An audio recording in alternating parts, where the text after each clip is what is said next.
Muy bien, pues cuéntanos, no sé, las cosas que nos vas contando cada mes, tan interesantes. Bueno, ¿de qué va a ser el tema hoy? Las charlas que se hacen los viernes aquí en el Centro Quines, pues son charlas que yo considero que son de actualidad y considero pues que son charlas profundas y que estamos en momentos donde tienen una importancia relevante y no sé, y tenemos que empezar a entender y a comprender qué es la vida. Y un poco, pues en función de todo eso es lo que se está hablando. No es que se hable de un tema en concreto, sino que salen muchos temas, que en definitiva son temas internos, temas de conocimiento interno para, de alguna manera, entender esta sociedad, cómo funciona, entender cómo funcionamos a través de la sociedad, por qué estamos en momentos, pues, complicados y difíciles, tanto a nivel, pues, económico como social, como de pareja, de relación emocional. O sea, estamos en una época aparentemente conflictiva, ¿no? Pero en realidad estamos en una época donde la experiencia y el aprendizaje son importantes y por eso deberíamos estar contentos, aunque suene un poco raro decir eso, pero así lo creo. Sí, tenemos que ir tomando conciencia, también tomar conciencia de la conciencia. ¿Nos puedes explicar un poco? Claro, yo diría que más que tomar conciencia de la conciencia, yo diría que es más tomar consciencia de la conciencia, ser cada día un poco más conscientes, ¿no?, de lo que realmente somos y de lo que realmente estamos aquí y cuál es nuestro trabajo. Si esto lo miramos desde el prisma o desde la óptica de la personalidad o del ego, pues evidentemente son momentos difíciles y complicados, porque todo a nuestro alrededor se mueve y en realidad lo que nos movemos somos nosotros, ¿no? Tenemos que cambiar el prisma y tenemos que cambiar esa óptica de ver realmente desde un punto más, yo no diría espiritual, sino que diría interno, y desde un punto interno realmente nuestro papel a nivel individual cuál es y sobre todo nuestra aportación a nivel colectivo cuál es. Y ahí estamos, intentando explicar todo eso. Muy bien. Buenos días, soy Ana Baute, colaboro con Àngels y para mí es un placer estar aquí en tan buena compañía. Buenos días, Ana. Te saludo. Y bueno, yo te quería preguntar al hilo de todo esto que nos explicas tan interesante, ¿qué papel juegan las palabras en nuestra vida? Para mí es importantísimo, ¿no? Yo siempre repito y intento inculcar a todo el mundo el poder de la palabra. La palabra es vibración y si realmente entendiéramos el significado de la palabra iríamos con mucho cuidado a la hora de expresarnos, ¿no?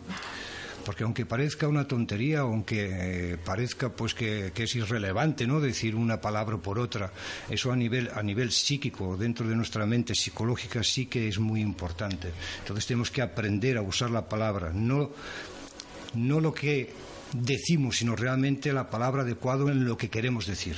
¿La palabra es tan poderosa, crees tú, que puede llegar a crear patrones? No creo que la palabra cree patrones. Lo que sí diría es que la palabra, cuando decimos, no quería decir eso, esas palabras que usamos lo que nos hacen es destapar patrones que hay. Uh-huh. Muy bien. Y háblanos también un poquito de las técnicas de esta fiebre que hay en este momento en la sociedad por hacer talleres, técnicas. ¿Cómo lo ves esto? Bueno, yo lo veo de una forma muy particular y evidentemente no quiere decir que sea la correcta, sino que simplemente es la mía, ¿no? Para mí hay un exceso de información, y lo he dicho en varias ocasiones. Hay un exceso de información y una información que además es muy segmentada, muy localizada, muy parcial. Y ante eso pues perdemos la globalidad de todo, perdemos la visión holística de todo el campo. Pero eso no solo lo vemos en la espiritualidad, por denominarlo de alguna manera, en el sector de la espiritualidad, que para mí es muy importante, ¿no?, sino que lo vemos en todo. Cada vez vamos a buscar estudios más especializados, estudios más concretos, trabajos más especializados, y llega un momento pues que nos volvemos especialistas en una sola cosa y ignorantes en todo lo demás, usando la palabra bien usada. Sí, es importante vivir en el presente y interiorizarnos mucho y conocernos mucho, porque verdaderamente a veces hay personas que hacen lo que decíamos, ¿no? Cursos y cursillos, pero luego no aplican nada y continúan buscando y luego terminan sin encontrar. Claro, pero aquí hay dos conceptos. Uno de ellos es el buscar. Y el buscar es donde aparecen pues todos estos cursos, todos estos talleres, todas estas pequeñas cosas, repito, especializadas, que nos hacen perder una visión de la totalidad.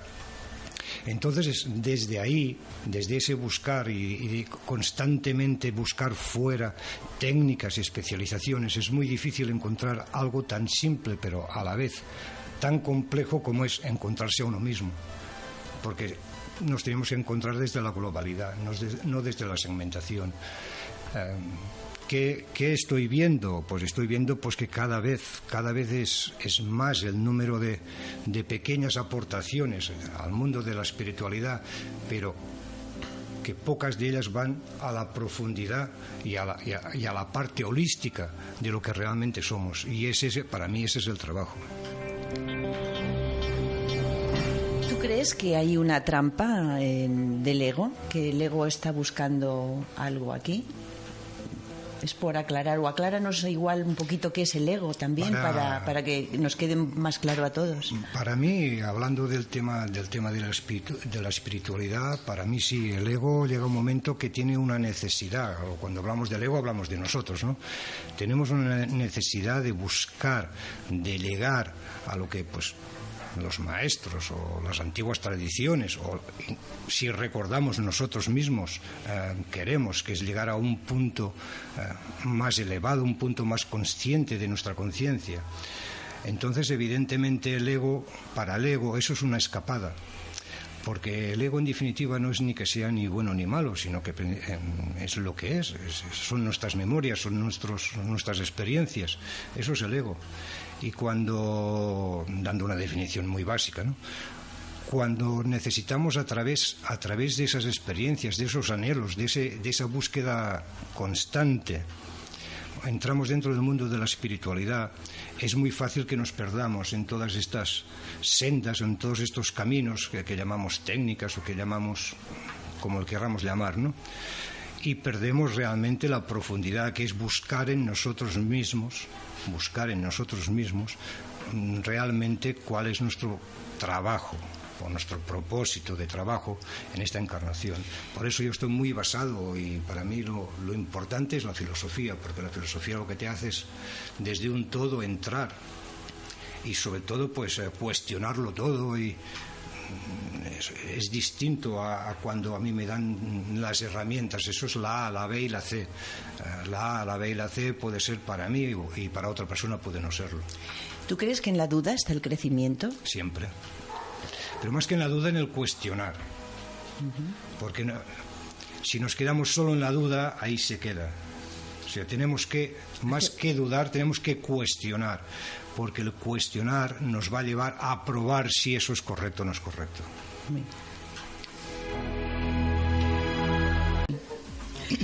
Cuerpo, mente y espíritu, ¿no?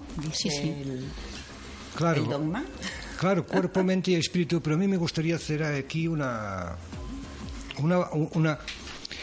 aportación importante, porque siempre que hablamos de cuerpo, mente y espíritu, hablamos como tres segmentos totalmente apartados. Y lo que tenemos que entender ya y poner dentro de nosotros es que eso es lo mismo, en diferente estado vibracional, pero que nuestro cuerpo, nuestra mente y nuestro espíritu es lo mismo, y que está siempre con nosotros. No hay momentos en que está y momentos que no está. Si acaso, hay momentos que somos conscientes y momentos que no somos conscientes desde el ego, desde la personalidad, en que está, pero siempre está. No podemos estar apartados de nuestro espíritu, es imposible.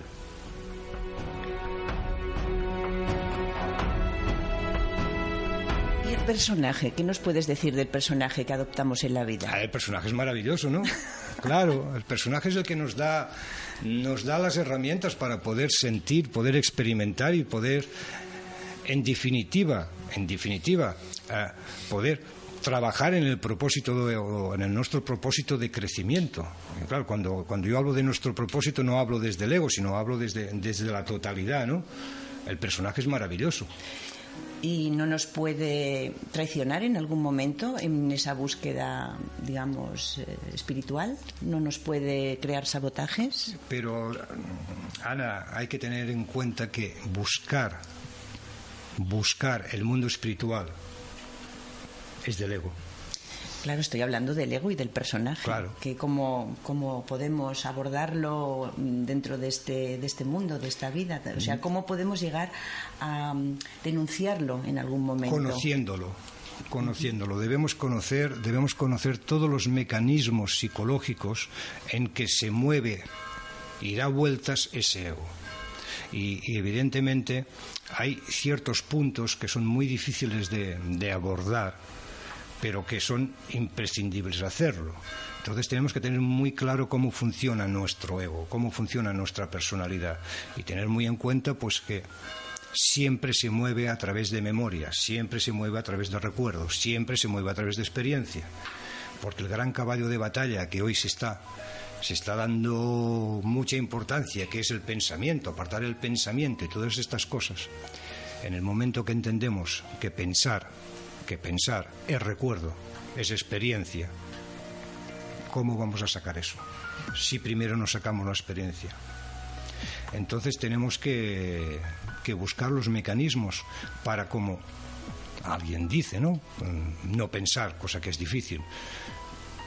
Tenemos que vivir sin memoria, y vivir sin memoria solo se puede hacer desde la hora, desde el instante. Y ese es el gran caballo de batalla. Y por muchas vueltas que le demos, siempre vamos a parar al mismo sitio. La vida está en el instante, en el ahora. En el ahora y no en el pasado. Debemos ir eliminando los pensamientos del pasado, porque pasados están. Pero si nos vamos regocijando en el pasado, tampoco avanzamos en un buen presente. No podemos eliminar el pasado, porque el pasado en su momento ha sido presente. No, me refiero exactamente, sí, pero me refiero no continuar regocijándonos en el pasado.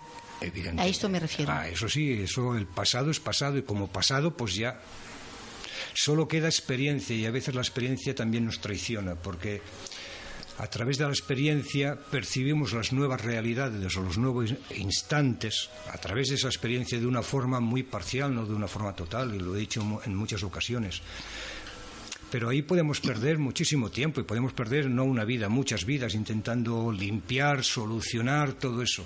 Yo creo que hay que ser más pragmático, hay que ir a 4 puntos que sí pueden ser dolorosos, porque haya en algún caso pues alguna emoción muy enquistada, pero ante todo, si todo eso no circulamos a partir de ahora, no empezamos a circular desde el instante, desde la hora, o que se dice desde aquí y el ahora, es muy difícil de alguna manera poder ver y comprender cómo funciona nuestra parte mental psicológica, nuestro ego, nuestra ilusión, porque en definitiva todo lo que hay ahí es pasado e ilusión de futuro.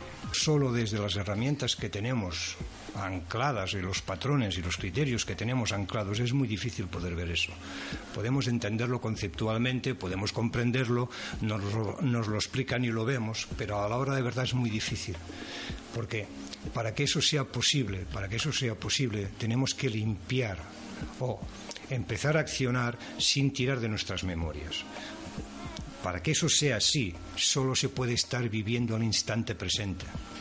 Pero para que eso sea así, hay toda una serie de connotaciones que primero tienen que estar ancladas en nosotros. Y claro, una de ellas, por ejemplo, es la confianza. Exactamente. La no necesidad de seguridad.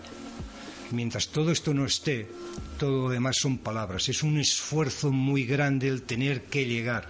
Y siempre que vamos a través del esfuerzo y tengo que llegar, estoy planteándome la vida a través de la carencia. Y esa es la energía que me muevo. Y a partir de ahí, pues es difícil. Claro, el problema es que hay mucha gente que no quiere salir de su zona de confort. Yo iría un poquito más allá. Y no es cuestión de que la gente no quiera salir de la zona de confort. Porque si la zona de confort es correcta, ¿para qué vamos a salir? No nos engañemos. Entonces, yo creo que la gente donde no quiere ir es a lo que no conoce, a lo desconocido. Y lo que llamamos zona de confort, en realidad es la zona de lo que conocemos. Exactamente. Confort o no, el que quiere salir de la zona de confort es porque realmente no es una zona de tanto confort. Pero ¿hacia dónde voy? Hacia lo que no conozco. Me quedo donde estoy, que lo conozco. Yo te pediría que nos explicaras un poquito más, que profundizaras un poquito más, porque tú puedes hacerlo, en lo que quieres decir con confianza. ¿Confianza en qué? ¿En uno mismo? ¿Confianza en la vida? ¿Confianza en el universo? ¿Confianza? ¿Puntos suspensivos?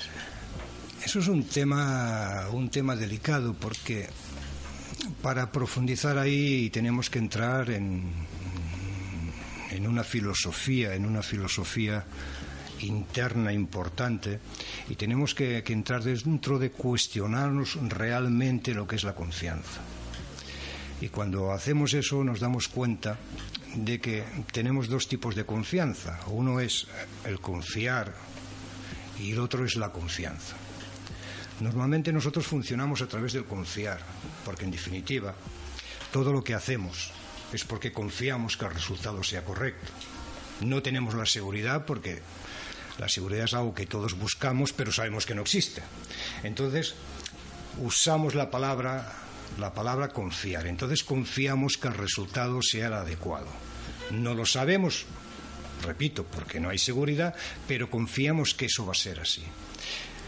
Pero eso nada tiene que ver con la confianza.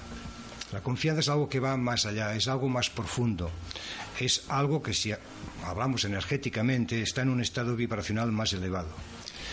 Porque la confianza, a diferencia de la acción de confiar o el confiar, es que la confianza no está basada en el resultado, y el confiarse. Podríamos decir que va de la mano, o puede ser hermana de la intuición. Van acompañadas, evidentemente.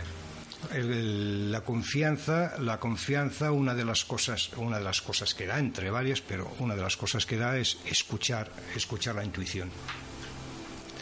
Porque confía, sabe que la intuición, en definitiva, es el idioma o es el lenguaje que nuestro ser no encarnado, o nuestra alma o nuestro espíritu, usemos la denominación que queramos, o sea, lo que no vemos y lo que no tocamos, nos está diciendo.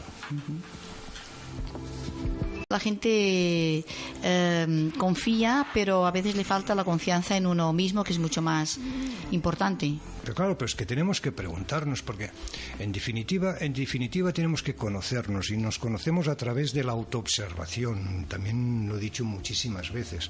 Tenemos que autoobservarnos en cada instante, en cada acción y en cada reacción nuestra. No, una persona que realmente se autoobserve y sea analítico consigo y quiera hacer un trabajo personal importante, ante la confianza no tiene ninguna duda, porque se pregunta: ¿confío a qué? ¿A que eso me salga bien? Eso no es confianza. Porque si eso fuera confianza, me da lo mismo resultado. Es que ya no me planteo el resultado de la acción. Mientras yo esté confiando a que ese resultado sea correcto, eso es una expectativa, eso es una proyección hacia el futuro. Ahí la confianza no cabe. Ahí eso es la acción de confiar, que es distinto. Sí, sí. Claro, y luego también van muchas veces frenados por el miedo. Va junto con... Es que cuando no confían, hay miedo. Cuando no hay confianza, hay miedo. Exactamente. No falla. Claro, el miedo es lo que paraliza. Lo que paraliza es lo que hace que no se tenga confianza. Bueno, el miedo se pinta así, que es lo que paraliza, y es que yo creo que al miedo hay que tratarlo sin miedo. Y entonces enfrentarse al miedo. Cuando el miedo se trata sin miedo y se le da su nombre correcto, pues resulta que el paralizar en muchas ocasiones es una excusa. Sí, sí. Es una excusa para no afrontar una una acción determinada. Entonces yo creo que hay que entrar dentro del miedo ya de una vez, o sea, perder el miedo al miedo. El miedo es algo que está intrínseco en nosotros, entonces pues algo natural. Entonces entremos en él y hagámonos amigos del miedo y veremos que no es tanto, que es más, que el miedo es más el resultado de nuestros condicionamientos y nuestros criterios que lo que realmente en sí es el miedo. Y le damos toda la culpa al miedo. Es verdad, a veces el miedo está detrás de la excusa. Claro, en muchas ocasiones. Sí. En la mayoría de ocasiones, ¿a qué tenemos miedo? A lo que no conocemos. Claro, y para no enfrentarnos, pues ponemos la excusa, que es el miedo, pero si hago es mucho más profundo. Si hago un análisis interno en mí y yo digo, ¿a qué tengo miedo? A lo que no conozco, a lo desconocido, me tengo que hacer la siguiente pregunta. ¿Por qué tengo miedo a lo que no conozco si no sé si será bueno o malo? Claro. Y de ahí me tengo que hacer otra. Realmente, ¿qué es bueno y malo? Pero eso para muchas personas es demasiado trabajo. Sí, y luego es más fácil que la vida venga, reacciono ante ella, no tomo la responsabilidad de mis acciones, puedo echar la culpa a los demás, la vida es dura. Eso es más sencillo. Claro, porque llega un momento que cuando ya lo entiendes tienes que pasar a la acción. Claro. Y ese es el problema. El no querer pasar a la acción, entonces se busca la excusa. El problema no es que no quieras pasar a la acción, el problema es que no queremos la responsabilidad de la acción. Del resultado. Es que el resultado carece de importancia cuando realmente trabajas desde la confianza. Sí. Entonces no queremos asumir la responsabilidad de nuestra vida. Nos es más cómodo y nos es más fácil poder dar la culpa al entorno, a la sociedad, a los demás, de lo que en un principio creemos que no son nuestros males. O sea, es que esto es todo un paquete que hay que cuestionar. Por eso decía que a nivel de técnicas espirituales, cuando cogemos una parte u otra, no nos estamos haciendo un favor, porque todo va ligado con todo. Entonces tenemos que atarlo todo. No podemos entender la ley de la atracción si no entendemos la confianza. Porque todo eso lo vamos a ver a través de unos filtros.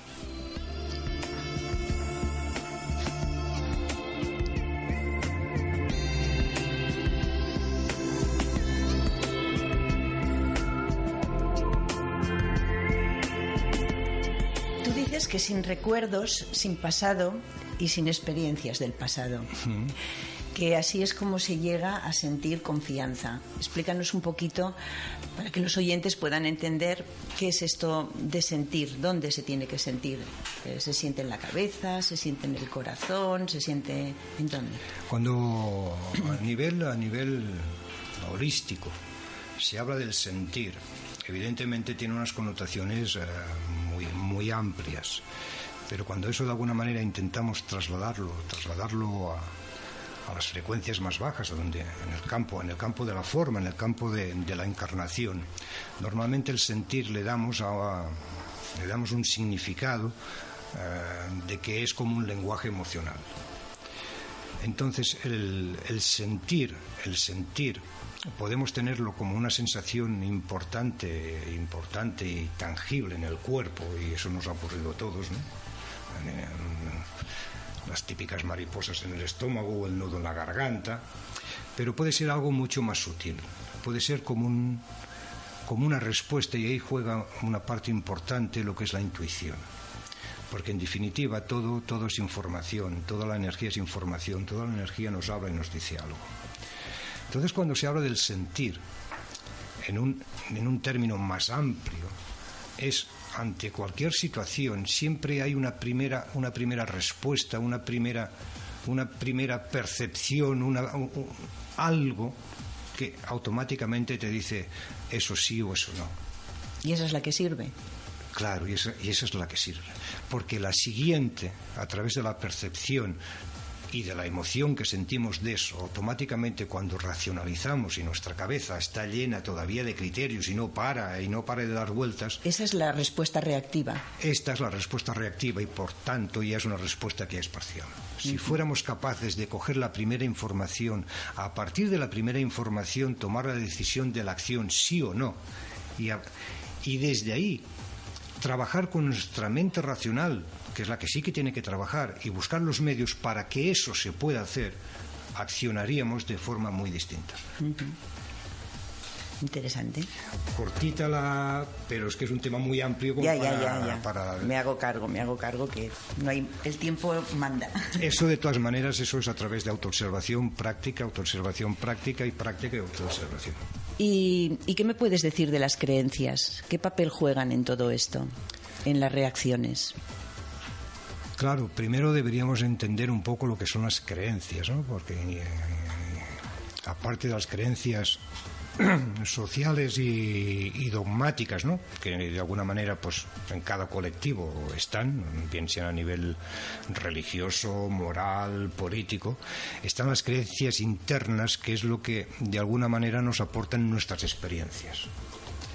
Si nosotros comprendiéramos en profundidad que todas estas creencias están basadas en la respuesta de las experiencias, veríamos que son parciales, que no pueden ser totales, porque su termómetro o su parámetro es en función de la respuesta que yo he tenido de una experiencia.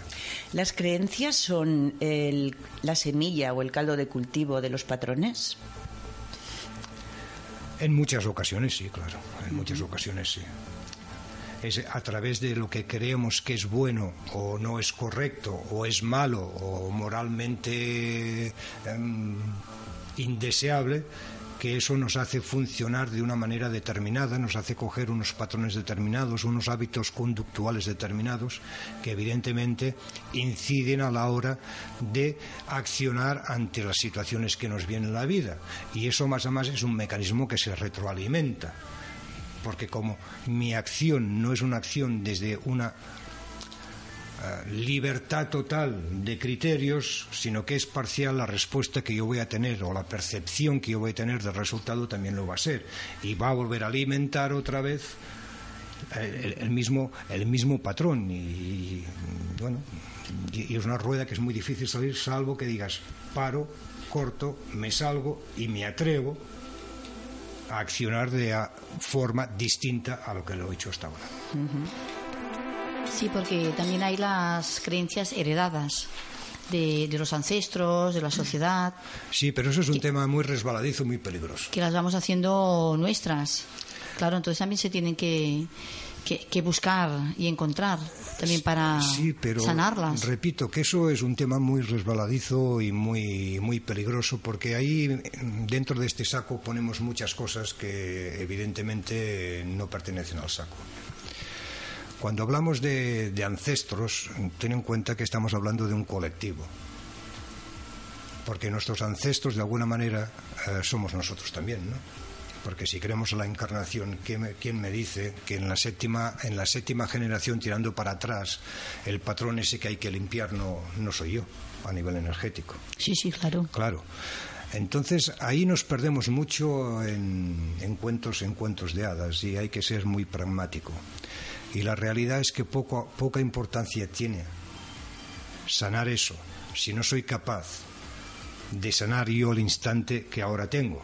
O sea, podemos entrar ahí, perdernos, ir 50 años de terapia, buscar 50 historias, pero si yo eso no lo llevo a hoy, de poco me sirve. Simplemente son historias cronológicas que nos hacen sentir bien, y que en muchas ocasiones lo que hacen es que nos dan la excusa perfecta en el por qué hoy estoy así. Sí, pero muchas veces la familia te ha hecho como realmente ahora eres. Entonces eso es lo que se tiene que trabajar, porque bueno, si yo cambiaría un poco la percepción. Yo diría que la familia me ha dado la oportunidad a ser como soy ahora. Si yo soy responsable de mi vida, a mí la familia no me ha hecho nada. A mí la familia me ha mostrado una forma conductual en la cual a mí me va bien, porque yo siempre la puedo cambiar en el momento que quiera. Eso sí, pero sin quitar importancia sí. a lo que realmente tiene, que los patrones familiares, que es lo que vemos, en nosotros inciden. Pero es que tenemos que ir más allá de eso. Sí, pero cuando eres pequeño, claro, te inculcan una serie de patrones que luego, claro, cuando eres mayor te los tienes que ir trabajando.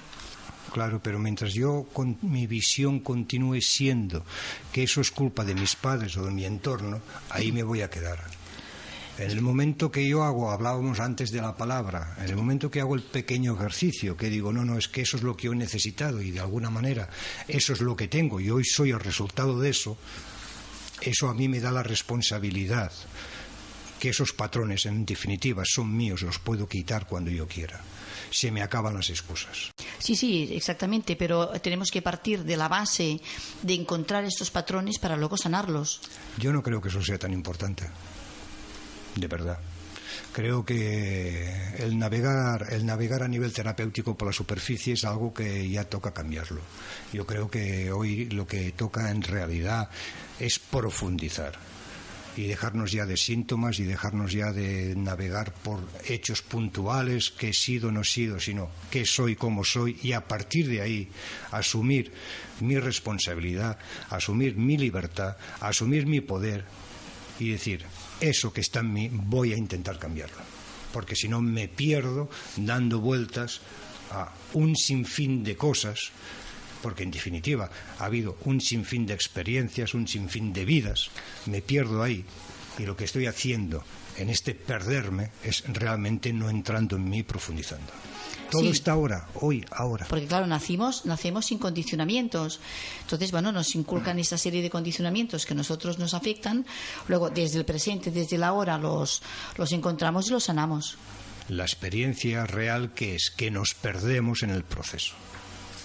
Porque como es algo que es cuando era pequeño, es algo que me han puesto, es algo que me han inculcado, evidentemente a mí me cuesta mucho porque eso no depende de mí. Es encontrarlo y trabajarlo. Es hacer un trabajo serio contigo, claro. Es realmente eso a mí hoy en qué me repercute y qué más me da que eso sea mío o no sea mío. Sé que eso, si está en mí, es mío. Claro, lo has permitido, sí. Y a partir de ahí, ser consciente de eso, cómo me hace accionar, qué me hace sentir, qué emociones me levanta, y a partir de ahí es donde hay que trabajar. Porque ¿qué ocurre hoy? Que nos dedicamos a mirar atrás, nos dan la información para trabajar, que eso sí es correcto, si lo trabajamos, pero en la mayoría de ocasiones nos quedamos ahí, con la información. Y realmente no hacemos el trabajo de verdad. Claro. Y esa es la realidad. Y si no lo miramos en las personas que van, hacen una terapia, ¿qué tal? Ah, sí, muy bien. ¿Y qué te ha ido? Perfecto. Y al cabo de 2 años, ¿cómo estás? Igual. Claro, porque no han querido continuar trabajándoselo. Claro, evidentemente no es culpa del terapeuta. No, es el libre albedrío de cada uno. La única función que tiene el terapeuta es ponerte delante y a partir de ahí decirte, mira, eso es lo que es y el camino lo tienes que hacer tú, no lo puede hacer nadie más que tú. Y yo te quería preguntar, que nos hablaras hablando al hilo de todo esto que comentamos, de la renuncia. ¿Qué piensas de la renuncia? O sea, yo no sé, por lo que he leído y por lo que he experimentado, sobre todo por lo que he experimentado, creo que somos bastante durillos o reacios, el ser humano, a renunciar a nuestros patrones, a nuestras creencias, a todas aquellas cosas que creemos que nos dan esa falsa confianza o esa confianza, en definitiva, para funcionar. No, para el ego es una seguridad, claro. Es una seguridad real para el ego, ¿no? Pues me gustaría que me dieras tu punto de vista sobre esto. A nivel de renuncia hay una parte importante, y hay una parte importante es que estamos muy apegados a lo que tenemos, ¿no? Porque lo que tenemos de alguna manera, y digo lo que tenemos, no lo que somos, a lo que tenemos, porque lo que tenemos de alguna manera es lo que nos da la seguridad. Que como he dicho antes, todos sabemos que la seguridad no existe, pero nos da la seguridad. Entonces ya desprendernos de eso ya nos cuesta. Y renunciar es todavía algo que nos cuesta más. Porque renunciar es algo más que el tener. Es un valor adquirido, ¿no? Claro, porque nosotros podemos estar apegados a cosas materiales que las vemos. Entonces podemos, de alguna manera, si perdemos o renunciamos a esas cosas materiales, de alguna manera, pues bueno, vemos y conocemos muy directamente cuáles van a ser sus consecuencias, ¿no? Pero cuando hablamos de una renuncia profunda, lo que hay que renunciar es a una manera de ser. Y cuando tenemos que renunciar a una manera de ser, tenemos que renunciar a un montón de máscaras, de imágenes que hay en nosotros, que nos cuesta mucho, en principio, reconocerlas. A medida que vamos reconociendo, somos capaces de renunciar, pero después nos viene el miedo a la desnudez, ¿no? Claro, si yo me quito esta máscara, ¿cómo voy a ir sin máscara? Entonces automáticamente me tengo que poner otra máscara. El miedo al vacío es un miedo al vacío, como algo intrínseco en nosotros, en la naturaleza. Sí, el miedo vacío, pero el miedo vacío poco tiene que ver con la renuncia. Poco tiene que ver con la renuncia, que también, ¿no? El miedo al vacío es el instante en que de alguna manera nos atrevemos a decir, es que si yo salto ahí, yo sé que me voy a quedar desnudo, me voy a quedar sin máscaras, me voy a quedar tal como soy. Pero para eso tengo que renunciar a muchas cosas, tengo que renunciar a un estatus emocional, al qué dirán de mí, qué pensarán de mí, yo si soy así, ahora cómo voy a ser. Y en muchos casos, claro, como no nos conocemos, volvemos siempre a lo mismo, tenemos miedo a lo que no conocemos. Como no nos conocemos, no sabemos realmente cómo nos van a ver los demás. Y eso es algo que de alguna manera nos importa, la aprobación de los demás. Cuando saltas al vacío, de alguna manera es cuando podríamos usar la palabra rendición, cuando ya te rindes, cuando dices, es que me da exactamente igual lo que piensen, lo que digan, lo que yo quiero es ser yo, ser feliz y funcionar desde ahí. Y a partir de ahí la renuncia es automática, pero ya no es renuncia en este caso. ¿Es rendición? Claro. Rendición en el buen sentido de la palabra, dices, sí. Se acabó, ya hay bastante.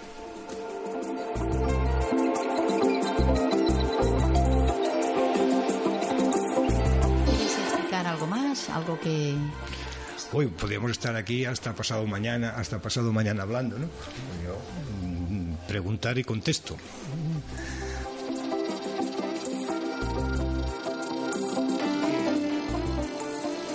Evidentemente que quedan muchísimos temas para dar una pincelada, ya no digo para profundizar, ¿no?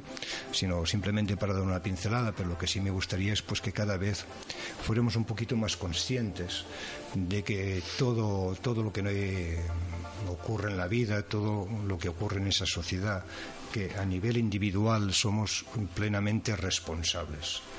Y que esos momentos tan complicados, aparentemente sociales, nosotros tenemos nuestra responsabilidad muy directa de lo que son. Y a partir de ahí, pues supongo que todo empezaría a funcionar de una forma un poco distinta. Ni mejor ni peor, distinta. Pero tenemos que tener muy claro que si continuamos como hemos continuado hasta ahora, con los miles de años de trayectoria y de evolución, sabemos dónde vamos a ir. Entonces es nuestra responsabilidad decir, me quedo, me planto o me voy. Sí, porque al fin y al cabo la vida es mucho más sencilla. La vida es muy sencilla. Somos nosotros que la complicamos. Es tan sencilla como no pretender tener ningún resultado, así de sencilla. Ahí se nos quitan muchas cosas de encima. Pero claro, nos atrevemos. Sí, el problema es que siempre queremos saber qué es lo que pasará. Siempre. Que a veces cuando vas, dijéramos, a ciegas es cuando te sale mucho mejor, ¿no? Cuando vas, dijéramos, a la aventura, dices, mira, no me lo pensaba, claro, y me ha ido bien. Claro, porque después analizas el resultado una vez ha ocurrido. No llevas un pre-resultado antes, no llevas un objetivo. Entonces simplemente cuando de alguna manera llegas a algo o a un final de etapa, por decirlo de alguna manera, de una acción, después solo tienes una sensación, si te es agradable o si no es agradable, pero sin un prejuicio anterior. Entonces vas muy ligero de equipaje. Pero ¿qué ocurre? Que cuando realmente empiezas a funcionar así, sin la necesidad de un resultado, porque sabes que el resultado no lo puedes saber, porque no es seguro, resulta que vives en un estado de atención constante en cada momento. Entonces las cosas se vuelven mucho más simples. Exactamente. Yo te quería preguntar, dijiste una frase que me llamó mucho la atención y bueno, yo la he entendido a mi manera, pero me gustaría que la pudieras explicar o desarrollar un poquito. Dices que para el alma solo hay una vida. Uh-huh. ¿Me puedes explicar un poquito así, a todos en general, que lo podamos entender? ¿Qué es para ti, para el alma solo hay una vida? Porque nosotros tenemos una visión y ese es uno de los conceptos que primero nos tendrían que entrar. Tenemos una visión de que nosotros somos un cuerpo y que externamente a nosotros o aparte de nosotros hay algo que nos dirige, que se puede llamar alma o se le puede llamar espíritu, depende de la denominación en su grado energético que se le dé, pero que es algo que es externo a nosotros. ¿Por qué? Porque nuestra óptica y nuestro campo de visión de lo que es todo el espectro espiritual de lo que somos, lo hacemos desde aquí. Si yo realmente subo un poco el listón, subo mi óptica o mi prisma y me voy a mi parte, por decirlo de alguna manera, no encarnada, y soy capaz de mirar hacia abajo, igual que miro hacia arriba, el punto pivotante de alguna manera entre mi parte espiritual más elevada y mi parte espiritual más densa, encarnada, que es el cuerpo, podríamos decir que es el alma. Para el alma solo hay una vida, porque el cuerpo o la personalidad que cada vez encarnamos no deja de ser una continuidad. Para el alma, cada encarnación es un vehículo que usa, una bajada de frecuencia que usa, un cuerpo que usa para poder experimentar. Pero para el alma solo hay una vida, con muchos cuerpos, con muchas encarnaciones, porque es su proceso de experiencia. Entiendo que el alma es eterna. Claro. Uh-huh. Si no eterna, porque aquí también podríamos entrar en mucha filosofía, si no eterna, porque en definitiva quizá eterno a nivel de individualidad no hay nada, sí que podríamos decir que es de un tiempo muy largo. Volvemos una y otra. Y como somos cabezones, para trabajar lo que nos resistimos a trabajar en el momento, en el aquí y el ahora. Yo no sería tampoco tan dramático. ¿No? No, yo no sería tampoco tan dramático. Que en muchas ocasiones es así, pero yo no sería tan dramático. La función de la evolución o la función de ¿para qué estamos divididos de la conciencia? Que es un tema complejo y largo, pero vamos a dar una pincelada. Es para poder experimentar todos los aspectos de la energía. Entonces, cuando se está en un estadio energético muy elevado, como podría ser, por ejemplo, el amor, evidentemente todas las acciones y todo se va en función del amor. Y se puede entender conceptualmente que la conciencia es todo, pero para entenderla experimentalmente, para sentirla, hay que vivirla, y para vivirla hay que pasar por ella, y esa en definitiva es el propósito de la encarnación, pasar por todos los estadios de la energía, desde los más densos a lo más elevado, y eso es el proceso de evolución. El proceso de evolución es que cada vez todas las energías, llámale odio, pereza, avaricia, se vayan subiendo de frecuencia hasta que se llegue a lo que se llama la unicidad, que es la energía suprema. Pero no desde el sacrificio, sino desde lo bonito. Pero claro, desde lo bonito, ¿desde dónde? Desde el alma. Desde aquí a veces es muy duro. Desde el ir fluyendo y ir experimentando. Sí, el ir experimentando y sobre todo ir sacando ese proceso de cada vez tomar más conciencia de la conciencia. Y sobre todo del desapego. Bueno, es que el desapego, a la medida que vas de alguna manera siendo cada vez más consciente, es algo que también paulatinamente va desapareciendo. Pero vaya, la confianza tiene un punto importante también en eso. Claro, la confianza es la base de todo. Si no de todo, es una base muy importante. Muy importante. Sí. Muy bien, pues muchas gracias por haber venido. El mes que viene te esperamos otra vez. Y será un placer. Será un placer, y gracias a vosotros. Te volveremos a preguntar. Aquí haremos una batería de preguntas. Prepárate.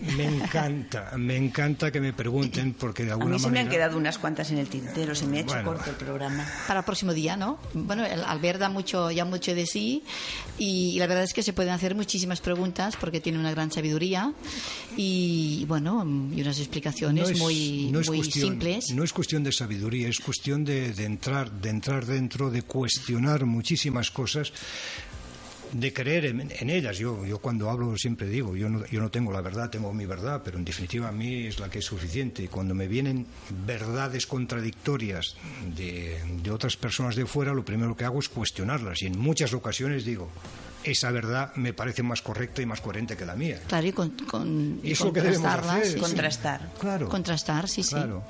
Sí, lo importante es la información, de que, bueno, cada uno tiene que tener la información. A veces hay personas que discuten una serie de cosas y les dices, mira, no vamos a discutir, infórmate primero, luego ya lo cuestionaremos, ¿no? Porque, claro, cuestionarlo sin tener toda la información. Yo creo que nunca hay que discutir. discutir. Cada uno tiene que llegar a su punto y a su verdad de manera suave.